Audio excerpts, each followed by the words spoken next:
Welcome to the Guntersville Grassroots Podcast. We're here on the third week of April. That feels like the second week of May. And I say we, I'm sitting in the room all by myself, but Mr. Trey Swindle has blessed us with his presence today. Trey, thank you for coming in or calling in or whatever you want to call it. Absolutely. I wish I could have made it in, but I've been busy, which is a good thing. So I'm here over the phone, though. That's right. He's been busy. Well, at $4 a gallon, I'm not going to make you drive up here every time. I mean, come on. That's right. He's been busy with a little bit of real estate, mortgage loan work, and a little bit of fishing. So, have you been on Guntersville at all? I have not. I haven't been. I've had the ABTs at Neely and Pickwick. So I haven't spent much time on Guntersville. I'm going to this week for the casting and catching tournament this weekend.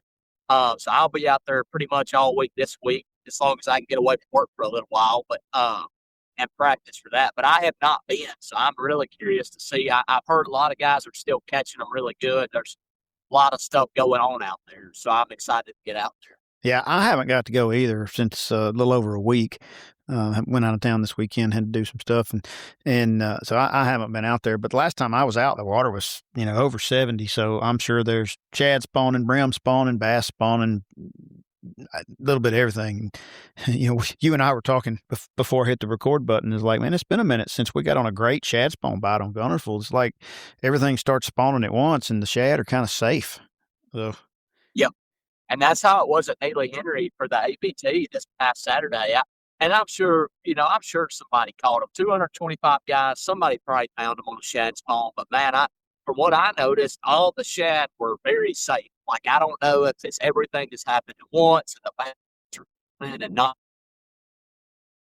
down the river, and I never had a bite in it. Interesting. So you managed to scratch out a check down there, didn't you? Yeah, I ended up finishing, I think, 20th or 21st. It was pretty tough, but yeah, the weights we went had a down couple fast. Good bites. I said the weights went down fast on that. God, they did. I mean, 25 pounds won, but after that, it just tanked. I mean, we had 13 pounds and finished 21st, so that just goes to show you how quick the weights drop. 25 pounds is a mega bag on Neely. It is. But it was funny. So I went and practiced Friday, and I had just was talking to a buddy of mine that I grew up fishing with, or he taught me how to fish, really. And I said, man, I fished that place my whole life, and I've only caught a handful of fish, over 6 pounds. I think I've only caught one, and I've caught some 5s. But Friday, I caught a 747 at Neely Henry. And it was a giant. Was that the Friday before the tournament or the Friday before that? Yeah, the Friday before. Yeah, the Friday before the tournament. Oh, I mean. Then everybody was like, well, why'd you catch it? And I'm like, well, if I could have told you he's going to bite, you think I'd have caught him? I ain't that dumb. I mean, I am dumb. That dumb. I know he's going to bite it. Were you swimming a jig or something? Yeah, I was just swimming a jig. And I mean, I honestly wasn't even watching when she got it. I didn't know, and I honestly hadn't had a bite in about 4 hours, so I was ready to set the hook on something, and it was a 747. Well, that is a big old fish anywhere, but on Neely, that's for sure. I mean, that's like catching a 10-pounder at Guntersville. I mean, that's a giant. Yeah, just a day early. The 1 year I fished the ABT, I fished it with my buddy Matt Carter, and the day before, we was on. This was a Wheeler tournament. We were below the dam, below Guntersville Dam, and I caught one a little over 8 the day before. It's not a very. I mean, it's like, yeah, I'm glad I caught it, but it would have been nice to. It would have been nice if it was the next day. Of course, we didn't even get to fish it the next day because we were boat, 300, not really, but way down the line. And honestly, what we were doing was a little different, but it was near the bank, and on a pretty Saturday. Down there on the, you're not casting parallel to the bank. There was, yeah, for sure. You would have brought home 36 fishing rods if you did that, and that's probably right. Gotten shot. So, well, neither one of us have been on Guntersville, but we got a guy that's going to come on here and chat with us that I'm pretty sure has probably every day for the last 2 months, ever since duck season ended anyway. But we're going to have Mr. John Maynor, Trey's favorite guide on the lake. This should be pretty entertaining because those two guys normally normally pick at each other pretty good. So we're gonna see if we can't get John on here, and maybe he can help us all out. We've got Mr. John Maynor, or should I say Captain John Maynor, who is a longtime guide on Guntersville, on here with us. John, I certainly appreciate you taking a little time to come on and talk Guntersville with us. And Trey nor I, either one, have actually been on the Guntersville in a minute. It's been about a week and a half for me, and I don't know how long for Trey. He's been off playing ABT something at Neely and Pickwick. So yeah, he's a big timer, man. He's part-time here. Part-time here. Yeah. Yeah. Well, Exactly. I got a feeling he's back now. He's a little less part-time than he was this year. You know, he's changed up his schedule a little bit, but you know, I think he'd rather be here than where he's been. Oh, I'm sure. Hey, I heard a rumor that Trey caught an 8-pounder at Neely Henry in practice, but I didn't see him weigh in an 8-pounder. I have a question about that. We were just talking about that. It would have been all of my weight on Saturday. Just before we brought you on, we were talking about his, I think 747 that he caught in practice the day before. Yeah, the timing was wrong on that, bud. Yeah, when in practice. Everybody was asking me why I caught it, and I'm like, "Would you not have caught it?" I mean, there's nothing in me that could have tried to shake that fish off when it did. I'm catching it. I've been doing it long enough, and I know my luck. That fish would have never bit again on Saturday. If it was on a bed, it wouldn't have bit again. I don't care. I was catching it. Yeah, you turn a fish catch down, that's a fish catch you'll never get back. That's fair. I ain't never caught one I shook off, so I don't even believe it. Hey, Trey, did you tear anything up at Neely Henry? Well, you know, I tried not to look. I did jump beaver dam, so there's a chance I have no transducers and a lot of scratches on my boat, but I just decided not to look at it. So that's the route I took. You didn't have to wave your hands and call for help for a prop or anything. You've maybe got that monkey off your back. You know, that's the first tournament I think I've had that I did break something. Well, yeah, this year for sure. Right. We're turning over a new leaf then. Well, let's not go that far. I ain't getting ahead of myself. Trust me, my luck's been running bad for about 6 years. But he's got insurance. But he has insurance, John. Well, he does for now. Yeah. So, all right, John, I'm going to imagine you've been on Guntersville probably as soon as today. Tell us a little bit about what you're seeing out there right now. I haven't been in a little over a week. I know things are changing. So what's going on out there? Well, today was like a butt kicking. I imagine post front. Yesterday, I mean, they bit good. The wind was a factor, but like last week, we had a couple of days we caught over 80. Wow. Probably 57, I think, was the least number that we caught all week. But today we were down around 35, I believe, me and another guy. But man, they're moving around a lot. And I don't know if it's these little fronts coming through, you know, and then you get these bluebird days or big wind days. But there's some fish shallow. There's some you can catch them out deep. You can catch them in 4 to 6. I mean, they're kind of scatters right now. Shad spawn, pretty good. I'd say 5 out of 7 days of the week. And get a lot of numbers on the shad spawn first 2 hours. Are you finding that out on the main lake, or are you up in pockets and stuff fishing that shad spawn? I found them in both. Probably the better ones are on the main lake. Yeah. But a lot of the shad, like this morning, they were there, but they weren't coming up and spawning, and the fish were just eating them out in the open. And you know, I couldn't get my clients, couldn't get them around them. We ended up catching about 10 on a spinnerbait. But you know, most mornings it's just top water, spinnerbait. I mean, you can throw about anything, really. They're up there to eat, so they're going to eat what's in front of them. Yeah. So floating grass hadn't been too bad? No, hadn't been bad at all. And I wondered, I had a conversation with somebody the other day, and we were like wondering, you know, since we hadn't had much rain and there's been very little current flow, you know, we wondered if that had really cut down on, you know, a lot of the grass comes from way up the river, just in them shallow bars up there, and it pulls it up and comes down. And I just wondered if that was part of the reason that it wasn't as bad so far this year. Well, my theory was always boat traffic, but that's clearly not the case. wait till Memorial I think Day. it's some rain, but I agree with you 100%. I think that at least 80% of all the floating grass down on the Guntersville end comes from way upriver. All that current and stuff just pulls it up, and here it comes. Well, But it has not been. It's been very manageable, not bad at all. well, you mentioned top water, and a lot of those have treble hooks, and none of those really like floating grass. Neither do spinnerbaits. There's not many baits that I've found that likes the eelgrass floating. Yeah. What are you seeing in the grass? I think Trey's uncle said it best. That floating eelgrass out there is the leading cause of domestic violence in North Alabama. And I believe it's got to. I don't think I heard that, but that does not surprise me. What are you seeing out of the grass? Is it ahead of schedule, about like it's supposed to be? What are you seeing out there?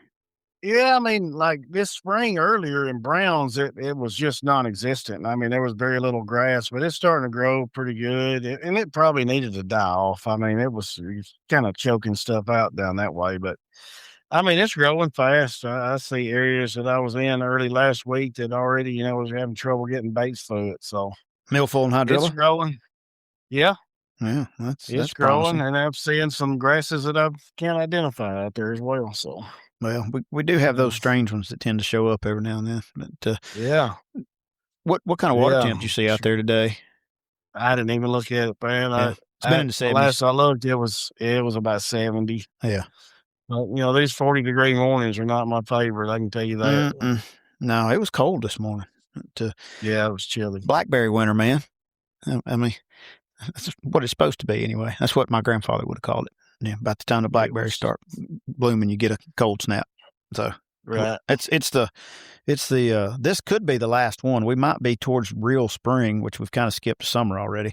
But we get 4 or 5 false springs starting in January, February, and they'll tease you for a week, then they get cold again. So we've had we've kind of acclimated to some summer weather here lately. So I'm ready for it to just warm up and stay that way. Yeah, I've had on shorts a lot more than normal for the middle of April.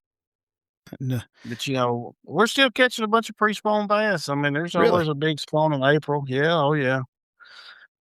So we'll see how it goes. You just get different waves. I mean, really every day, but for sure every week is going to be totally different. Different waves of fish moving up and staging up, and you got fish eating shad spawns. You got a little bit of everything. Really, it's kind of hard to go wrong right now. So if you like to do it, you can probably do it. But it's hard to go wrong with a good old dinger right now too, I guess, isn't it? Oh yeah, and I'm seeing some schooling. Not every day, but the other day we were sitting on about 30 fish, and I looked up on this point real shallow up there, and I saw fish bust a minnow, bust a surface, and I watched up there, and it happened several more times. And so when we got done fishing out deeper, I pulled up there and put the poles down, and when we left there, they had caught 80. Oh wow! So 50 fish right there on top water. They worked me like a rented mule getting them things off, but no treble hooks in the hand. Yeah. Yeah, I try to get them all off, man, and just keep them having a jerk hook out of somebody. I'll tell you what, though. Now were a lot of those smaller? The fish, yeah, the school one, yeah. I mean, a lot of them were small. I think I'd say best case we had a couple 3.5 pounders out of it. Hey, I'd go do that any day. Were small, but man, those guys didn't care. Man, their string was stretched and they didn't care. And it was on top water. I mean, does it get any cooler than that? You can't turn a top water bite down. No. And in my boat, we don't discriminate on the size of a bass. If it bites, it counts, right? That's right. I mean, John, you said today we kicked your butt and you only caught 30 or 35. That's pretty good. Trey, did you catch 35 fish at Neely Henry Saturday? I ain't caught 35 fish at Neely Henry in 3 years combined. I don't think there's 35 that live there. Yeah, for sure. No, me and my client had to have that conversation today. He was tickled to death. He fishes right out of Nashville, so he catches 6, 8 on a good day. Percy Priest, and stuff. So we're spoiled. I mean, I realize that, but I mean, like last week when you start catching a 65 a day average. Well, 30 feels like you hadn't caught anything. Yeah. Yeah. I can see. But you could just tell you get in certain areas and they just weren't aggressive. You get a lot of bites and have it stuck for 4 or 5 seconds and it comes off just the way they were eating it. They just weren't. I need them to be really, really mad, Makes it easier. When we pull out a place, we catch them all real quick and move on. Well, you can't catch 100 every day, John. I mean, well, maybe you can. I mean, I understand. You're John Maynard. You got to have goals. You got to have goals. Got to have goals. So like Trey's goal is to not tear anything up. Mine is to catch 100. That's fair. Well, see, everybody can't be as good as John Maynard. No, I got to lower my expectations. That is a lie right there. You're being sarcastic. I thought we were going to behave today, but I guess you've opened that can up now. Please do. I mean, I brought you on with Trey just for the entertainment, just for me, just so I can laugh. I hope somebody else enjoys it. But the last time we did this, which has been 2 or 3 years ago, I really enjoyed it. So yeah. Now I had Mr. Flo himself sitting here in front of me that day instead of on the phone. It's a little more fun when I can look at him and the faces he makes when you say something. But oh, for sure. Just imagine if we were all three together at the same time. That can be arranged, John. I'm only about 30 minutes from waterfront. So we can do that. Now I'd have to sit across the table from it. We'd probably have to put a warning label on it. Yeah, we'd have to tie your hands up to something. We could tie him up with his hair. Oh, bozo. I don't know. That stuff grows like a chia pet, man. Every time you see him, last time I saw him, he was nice and neat. And I'm like, dude, you cleaned up pretty nice. I asked him today before we got on the phone. And he says, well, I'm pretty much due a haircut. And I don't know how it grows fast. That's true. How do you know when it's time to cut your hair? Well, it gets to a certain point where it don't get no longer and it just grows out. And when I have to start making my hat a little bit bigger, it's time. Oh, so that's the cue, huh? That's the knots on the hat. The last time I saw your hair was so long, I bet you could sleep in your hat and it wouldn't even move off your head. No, it don't. And I start losing a little bit of speed in my boat. It's like a parachute dragging behind me. I don't know, man. You get hair that long, you got to start getting into hair care products and stuff. Does your girlfriend help you with that? Sometimes. The lady that cuts my hair seems to get a little bit more expensive every time I go. She might as well start dyeing it if it gets any longer. Oh God, you're too young. She probably had to kill 3 baby birds and dig that pick that you wear in the back of it out. Yeah, that's a fact. He's got a pick in the back of his hair. I can't believe you did that. He's gonna bring it back, boy. Okay, that's pretty good stuff. So John, back to the fishing. Casting and catching is this weekend. I'm not fishing it. Trey is. Are you fishing in that? I'm not. You're not. No. So for those listening that just want to go catch if you were going fishing tomorrow to try to catch big fish, what 4 or 5 baits would you have on? It may take more than that. I don't know. Yeah. I would have top water. I'd have a spinnerbait for sure. Probably chatterbait. After the first 2 hours of chasing them shad spawns, I would probably go out deep. To be honest, there's a few fish showing up out there, but they're few and far between. But what's out there will bite. Well, the rest of it, like if you're just going to fish the grass, there's some good fish in the grass for sure, but they're so random. I mean, one day you may catch a couple of 4 or 5 pounders on this point, and then the next day, not get a bite on it. So it's just, you never know. You just have to go fishing. But that's when you put yourself in that situation, you're just kind of hoping for luck, and that never works for me. Well, when are you going to catch a tag, John? I don't think you caught your annual quota. Dude, I'm running behind. I've got to get one. I mean, there was 2 or 3 years. I'm usually a little later. It's over July the 4th, so I've got plenty of time. I'm not worried about it. Yeah. I'm looking at them, and it's gonna happen. What do you think it'll take to win the casting and catching this weekend? I'm gonna go with 27. 27. Trey, you had almost 27 last year, didn't you? We had 26 even, I think, last year. Yeah. Right behind Mr. Jerry But now Wells, that I know think. that Maynard's not fishing and I can run all of Maynard's hole, I think I can have 27 ounces. If you fish mine are burn up. I promise you, I'm catching every one of them. Remember, he doesn't discriminate, and he doesn't cull. If they're biting, he's catching them till they quit. Yeah, I pull up this spot, and we don't leave till they don't bite. Have you had any big spots this year? Spotted bass? What's that? I said, have you had any big spotted bass this year? Yeah, we've caught several this past week or so. Well, I saw your buddy Chandler posted a pretty big one somewhere on Facebook in the last few days. I figured it was a shad spawn fish, really. Yep. Most of them that we're catching are on the shad spawn. Huh. Yeah, and if you find a good shad spawn on a good hard, point or something, there's for sure going to be some spotted bass on it. Well, they've really come on in the last 5 years, haven't they? They have. I mean, and people ask me all the time, "Is this place got a lot of spots?" And I said, "Well, you wouldn't think it does, just out here fishing the grass. But if this place ever gets muddy, man, they're everywhere." Wonder why. I don't know. They just pull shallower. They like coming out and getting on them current breaks, and but there is a bunch of them out there, especially they're usually first to move out on the ledges anyway. Mm-hmm. Yeah, I want to say last year in the casting and catching, one of the fish I weighed in was a spot, a 4-pound spot. I think you're right. I think I remember that. That's nice right there. Oh yeah, they're fun. When is casting and catching? It's Saturday. It's this coming Saturday. Yeah. Of course, now it's out of Goose Pond. It's out of Goose Pond. Yeah, it's been full, that tournament. They cap it at 200. It's been full for like weeks. And I mean, it filled up quick. It's a qualifier for that Ultimate Angler. Oh yeah. So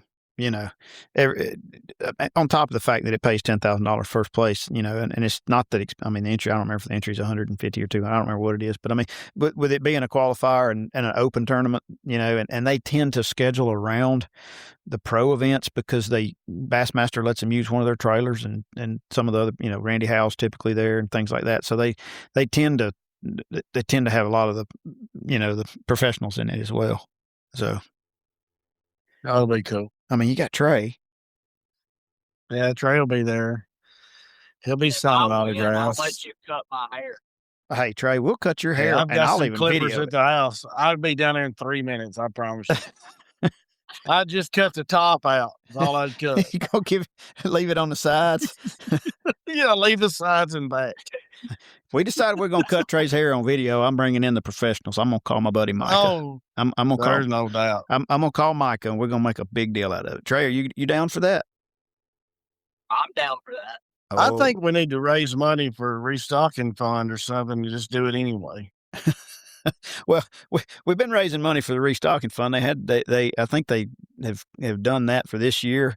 I know that they raised a whole lot of money. And a few other groups are matching some of it. So there's going to be quite a bit of extra. The biologists say it doesn't help. I can't argue with them one way or the other, but it certainly doesn't hurt. So, yeah, for sure. And thankfully, right now we got a lot of fish. So we do have a lot of fish. I don't think it would hurt to supplement. It's kind of like a savings account the way I look at it. You can take out, but at some point you're going to have to put something back in it because this place it's getting a lot of pressure. It's been like that since February. You go to waterfront at 4:30, 5 o'clock in the morning on a Wednesday and you can't get gas. It's unbelievable. That's pretty wild. Mr. Paul's going to have to make that boat ramp parking lot a little bit bigger because I've been up there like 3 times practicing for that icon tournament. I couldn't even find a parking place, and I'd get there like 30 minutes before daylight, and you can't even find nowhere to park. It's just unbelievable. It's unbelievable. I don't know how. I think that just goes to show you how good the lake is. I don't know how they still catch bass out there without much pressure that place is. I agree. I know. The last time I went was incredible. Saturday before last, and there had been a high school tournament out of Goose Pond that day, and I'm like, I just don't want to go fight that crowd because then there was a college tournament the next day. But I put in about 2 o'clock at Waterfront, and man, I pulled right up in a little area where I was going fishing and started catching fish, and I'm like, I just can't believe you can catch a fish when all these people have been out here every day. But you can. I guess that just tells you how many there really are, and we are spoiled. Yeah, I mean, I could look out even today, on the shad spawn, and they were out deeper, like I said, but there was so many fish. It was unbelievable. Oh, watching them on the scope. Yeah, I Mm. mean, they're just everywhere. Uh, But there is a lot of fish in it, and you can catch fish from one end of it to the other. What's your favorite topwater for that shad spawn? Like a spook or a popping bait or what? I like the evergreen, the shower glow, like the 110, just a mid size. That's a walking bait. I'm not familiar with that one. But, Yeah, it's a walking bait, yeah, chrome or bone, either one. The poppers are great too, but you can throw that evergreen bait a lot further. So, uh, but yeah, any kind of little walking bait's good. You can throw that Credge, Berkeley Credge. yep. It feels like, you when you're reeling it on the surface, it feels like, you've got a bait that's tore up. Drives me crazy. But it catches fish. But oh, they eat it now. They'll eat it. Yeah, it's a It weird just little does dude. some erratic. It does erratic things. I don't think it's designed to fish like that, but I think it actually fishes like that better. It's like he hooked over the front of something. It's It just kind of runs around yeah, it. it's a lot. That's exactly what it feels like. Your line's wrapped around the front hook or something, but it's just a big version like that riser. It's kind of very similar. Yeah, well, everybody just knocks everybody off these days anyway. Uh, Yeah, from a that's bait true. standpoint. All right, But I John. did get some of those new Abu reels that you can't backlash. I did get 4 of those. Really? I didn't need. Does Yeah, it got a and computer in it or something? it does. It's got an electronic chip in there, and you can set it up, and you can still make a bomb cast. But just tell you, I had a client the other day that had never been fishing before, and he threw a bait caster the entire day and never got a loop. I was about to say that could save a guide a Yeah. lot of money. It's gonna free me up to do so many more things. I'm fired up about it. So I didn't even know that was a thing, but I guess I'm out of the loop. I mean, I'm still running some green Corrados just because I like them. Yeah, but right, yeah, they call it the Voltic. It's Volt IQ or something like that. So huh, very real. interesting. Well, and in your business, that's a no brainer. Oh, it's. I mean, it's one of the best days of my life when I fired that thing out there and realized what we could do with it. Hey, I got a question for you that's not fishing related. You are guiding for ducks now as well. I did this past year. You did this year. Okay, you're working with Yep. Jed, I guess. Yep. Okay, Yep. I saw a picture and I looked and I said, "Well, that's John Maynard." I knew he was a duck hunter, but I didn't know he was a duck guide. So, Yeah, I did this year, and it was good. I mean, it was, the weather was better fishing weather than duck hunting weather for yeah, sure. Um, but I think we ended up with like 26, 42 or something. I mean, it wasn't terrible. I mean that's Uh, a lot of ducks. I mean, and they do a good job out there, so it was good. yeah, It was tough being away from home the whole time. yeah, that's 60 days, right? Yeah. So, I mean, Yeah, or more if you did some of the goose stuff. I don't know when you started, but uh, that yeah, it was. I just looked out there and I'm like, well, I didn't know he was guiding for ducks, but that's good to know. So, I mean, I knew Jed yeah, did it, but I just yeah. so he was around fishing a little more. He let you do the work. He did. He stayed here and fished. I'm not sure how that works out, but Uh, that man is mad at a fish as much as anybody I've ever met right now. he is fired up at him. I mean, He just loves it. he has got a grudge. Yes, I talked to him at Waterfront the other day, and he's like, "Man, I just can't get enough." And I'm like, "You're like a." I know. It's crazy. It's crazy. So, all right. Well, John, what do you expect to happen over the next 2 weeks? More of the same, more shifting to the deep water, river ledge I think stuff? there'll be another big old wave of fish come up for sure on this moon coming. Um, Shad spawn keep on going. Uh, I think every day there's going to be a few more fish moving out deep. Then you're going to get into where you got fried garters, and there's going to be just about anything you want to do out there. I mean, they're around the And it's bluegill beds usually, too, right? I think it's usually about the end of May when everything starts grouping up and you can really put the hammer down in one spot. Right. It may be a little earlier this year. Yeah, everything seems to be a little ahead of schedule. So, Yep. But I still hadn't seen any big brown beds or nothing yet. So really, I've heard reports of uh some, but up the river a little more versus it may be. to, Yeah, I've been fishing on lower end. So to the the crackers have shown up in a few places, so I've been told. Now this weather like we had last night, they'll leave in a heartbeat, you know. And I saw where they were catching them good at Madison County Lake. I've never been over there, but I saw that too. have you heard some Guntersville reports? I have, yeah. I've heard of a few, you know, way up the river on some crackers, and then somebody told me they saw some, you know, down on the lower end. But again, those 40-degree nights, they'll leave for a few days. They of course, most of the ones we've ever played with, you know, they're in shin deep water, right? You know, I mean, you're looking at them, Yeah, and they don't and take that's the kindly. problem with them shell cracker. If you hear that they're biting, you have waited too long. You're about right. Yeah, Yeah. they don't stay long. They come up, and then you go looking for them, and you find bluegill. That's normally the way it works. Well, John and Trey, gentlemen, I'm gonna cut you short. Trey, good luck this weekend. John, if somebody wants to go fishing with John Maynor, how do they need to find you? Well, they can call me at 256-227-3277. Find me on Facebook, or go to the website at johnmaynorfishing.com. It's JOHNMANER. All right. Well, John, I certainly appreciate it. Trey, you be careful. I'm gonna be looking for you to win. I'm gonna be playing anniversary this weekend, so I don't get to go. I might get to go fishing one afternoon, but it won't be Saturday. So, but you know, got to take care of the missus. She's pretty good to me. So, all right, Pat. Appreciate you. Right. Hey, Trey, good luck, brother. Thanks, man. I appreciate it. Hey, y'all have a good one. All right, you too. We certainly thank John Maynor coming on, sharing a little bit of his Guntersville Lake wisdom, and now Trey knows that he's not going to be out there. So Trey, you can go fish all Maynor's holes. I'm gonna run every one of them too. Not that I quite know where they're at, but I'm gonna find them somehow. Yeah. Surely they're labeled out there somewhere. That's right.